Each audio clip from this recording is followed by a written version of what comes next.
અમદાવાદની સરકારી હોસ્પિટલમાં હવે રોબોટથી સારવાર કરવામાં આવશે। જી હા, એશિયાની સૌથી મોટી એટલે કે અમદાવાદની સિવિલ હોસ્પિટલમાં રોબોટથી સારવાર શક્ય બની છે।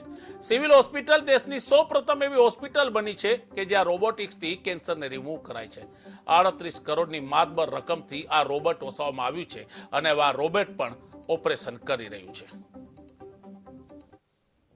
ગુજરાત સરકાર અને ભારત સરકારના સહયોગથી the Gujarat cancer and research institute Medicity Ahmedabad ખાતે 1C બ્લોકના સેકન્ડ બેઝમેન્ટમાં અત્યંત આધુનિક રેડિયોથેરાપીના મશીનો કે જેની અંદાજિત કિંમત 95 કરોડ જેટલી છે તે વસાવવામાં આવેલ છે।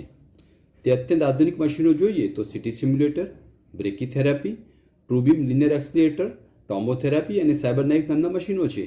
તેમાંથી એક મશીન સાયબર નાઇફ કે જે સમગ્ર દેશમાં સરકારી હોસ્પિટલોમાં ફક્ત જીસીઆરઆઈ ખાતે જ અવેલેબલ છે।